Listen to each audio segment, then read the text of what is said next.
1600 का साल इंडिया के इतिहास में एक बहुत बड़ा मोड़ लेकर आया। ब्रिटिश ईस्ट इंडिया कंपनी का आना पूरब के मसाला व्यापार में हाथ डालने को बेताब महारानी एलिजाबेथ प्रथम के चार्टर के तहत ब्रिटिश व्यापारी दूर देशों की यात्रा पर निकल पड़े।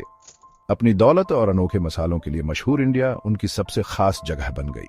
विशाल और समृद्ध साम्राज्य के राजा मुगल बादशाह जहांगीर ने 1613 में अंग्रेजों को व्यापार करने की इजाजत दे दी। इस मामूली सी बात ने सदियों तक चलने वाले रिश्ते का दरवाजा खोल दिया, जिसने आखिरकार पूरे सबकॉन्टिनेंट का राजनीतिक नक्शा ही बदल डाला। मुगल बादशाह को क्या पता था कि इस छोटी सी रियायत के इतने दूरगामी नतीजे होंगे। शुरुआत में व्यापार के मौके ढूंढने वाले सीधे साधे व्यापारी जल्द ही अपने बढ़ते प्रभाव का इस्तेमाल करके इंडिया में अपनी मजबूत पकड़ बना लेंगे और आगे चलकर पूरे सबकॉन्टिनेंट पर राज करने का रास्ता तैयार कर लेंगे।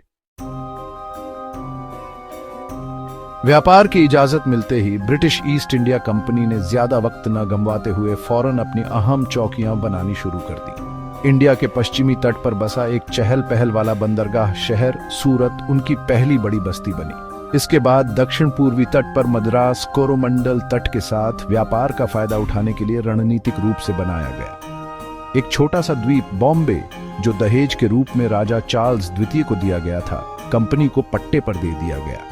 इसके प्राकृतिक बंदरगाह और रणनीतिक जगह ने इसे व्यापार का एक फलता फूलता केंद्र बना दिया, जिसने सूरत के महत्व को भी पीछे छोड़ दिया। हुगली नदी के किनारे बसा कलकत्ता प्रमुख ब्रिटिश बस्तियों की चौकड़ी पूरी करता था और बंगाल के समृद्ध संसाधनों का प्रवेश द्वार था। ये व्यापारिक चौकियां सिर्फ व्यापारिक केंद्र नहीं थी, ये ब्रिटिश क्षेत्रीय महत्वाकांक्षाओं के बीच थे। मजबूत और सुरक्षित, ये उन ठिकानों के रूप में काम करते थे जहां से कंपनी ने अपने प्रभाव को अंदरूनी इलाकों में फैलाना शुरू कर दिया, धीरे धीरे लेकिन निश्चित रूप से व्यापार की सीमाओं से आगे अपनी पहुंच बढ़ाते हुए। जैसे जैसे ब्रिटिश ईस्ट इंडिया कंपनी ने अपनी उपस्थिति मजबूत की, कभी शक्तिशाली रहा मुगल साम्राज्य पतन के लक्षण दिखाने लगा। आंतरिक कलह, कमजोर उत्तराधिकारी और कई महंगे युद्धों ने सत्ता पर मुगलों की पकड़ कमजोर कर दी, जिससे एक शक्ति का रिक्त स्थान बन गया जिसका अंग्रेजों ने फौरन फायदा उठाया। आखिरी महान मुगल औरंगजेब की 1707 में मृत्यु हो गई। उसकी मृत्यु ने साम्राज्य के विखंडन की शुरुआत की। क्षेत्रीय शक्तियों ने केंद्र में कमजोरी को भांपते हुए अपनी स्वायत्तता का दावा किया। मराठों, सिखों और बंगाल के नवाबों ने स्वतंत्र राज्य स्थापित किए, मुगल सत्ता को चुनौती दी और साम्राज्य को और कमजोर कर दिया। विखंडन और अस्थिरता के इस दौर ने अंग्रेजों को अपनी महत्वाकांक्षाओं को आगे बढ़ाने का सही मौका दिया। भारतीय समाज में फूट का फायदा उठाते हुए उन्होंने क्षेत्रीय शक्तियों के साथ गठबंधन किया, उन्हें एक दूसरे के खिलाफ भड़काया ताकि प्रतिरोध कमजोर हो और उनका अपना प्रभाव बढ़े। चौथा भाग, शोषण और विस्तार, व्यपगत का सिद्धांत।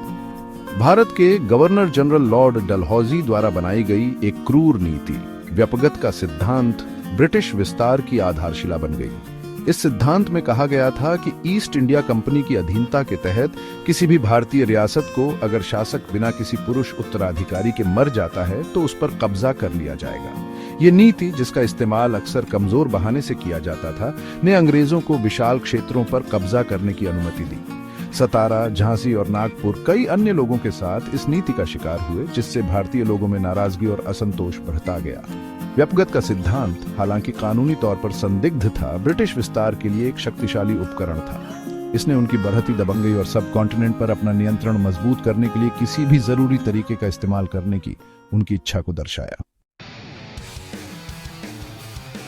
पांचवां भाग, असंतोष के बीज, ब्रिटिश शासन के खिलाफ विद्रोह। ब्रिटिश ईस्ट इंडिया कंपनी के लगातार विस्तार ने उसकी शोषणकारी आर्थिक नीतियों के साथ मिलकर पूरे भारत में विद्रोहों की एक श्रृंखला को जन्म दिया। किसानों, व्यपगत के सिद्धांत से बेदखल हुए शासकों और ब्रिटिश सामाजिक सुधारों का विरोध करने वाले धार्मिक नेताओं के बीच उबलता असंतोष इन विद्रोहों में दिखाई दिया। सन्यासी विद्रोह, वेल्लोर विद्रोह और पॉलीगर युद्ध इस बढ़ते प्रतिरोध के शुरुआती उदाहरण थे। हालांकि क्रूरता से दबा दिए गए इन विद्रोहों ने ब्रिटिश शासन की नाजुकता को उजागर किया और 1857 में होने वाले बड़े पैमाने के विद्रोह का पूर्वाभास दिया। ये विद्रोह हालांकि अंततः असफल रहे, ब्रिटिश शासन के खिलाफ प्रतिरोध की कहानी को आकार देने में महत्वपूर्ण थे। उन्होंने ब्रिटिश नीतियों के बढ़ते विरोध को दिखाया और स्वतंत्रता संग्राम की नींव रखी, जिसने भारत के भविष्य को परिभाषित किया। छठा भाग, विरोधाभासों की विरासत, प्रगति और शोषण। भारत में ब्रिटिश शासन गहन परिवर्तन का दौर था, जो प्रगति और शोषण दोनों से चिह्नित था। एक तरफ अंग्रेजों ने आधुनिक शिक्षा की शुरुआत की, एक परिष्कृत प्रशासनिक प्रणाली स्थापित की और रेलवे और टेलीग्राफ लाइनों सहित बुनियादी ढांचे का विकास किया। दूसरी तरफ उनकी आर्थिक नीतियों ने, जो स्वार्थ से प्रेरित थीं, भारत से ब्रिटेन में धन की निकासी की। पारंपरिक उद्योग तबाह हो गए, कृषि नकदी फसलों की ओर उन्मुख हो गई और भारत कच्चे माल के आपूर्तिकर्ता और ब्रिटिश निर्मित वस्तुओं के बाजार में सिमट गया। प्रगति और शोषण का यह द्वंद्व ब्रिटिश राज की विशेषता है। सकारात्मक योगदानों को स्वीकार करते हुए ब्रिटिश शासन के शोषणकारी स्वरूप को पहचानना भी जरूरी है, जिसने भारत की अर्थव्यवस्था और सामाजिक ताने बाने पर एक स्थायी प्रभाव छोड़ा। सातवां भाग, निष्कर्ष, साम्राज्य का स्थायी प्रभाव। 1600 में भारत में ब्रिटिश ईस्ट इंडिया कंपनी के आगमन ने सब कॉन्टिनेंट के इतिहास में एक जटिल और उथल पुथल भरे अध्याय की शुरुआत की। विनम्र व्यापारियों से वे शासक बन गए। उनकी सत्ता में वृद्धि उनकी अपनी चालाकी और मुगल साम्राज्य के पतन से हुई। हालांकि उनकी विरासत बहस का विषय बनी हुई है।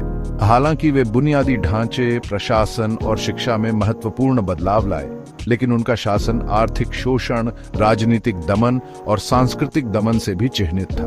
उनकी 2 शताब्दी लंबी उपस्थिति का प्रभाव आज भी भारत को आकार देता है, जो साम्राज्य की स्थायी विरासत का प्रमाण है।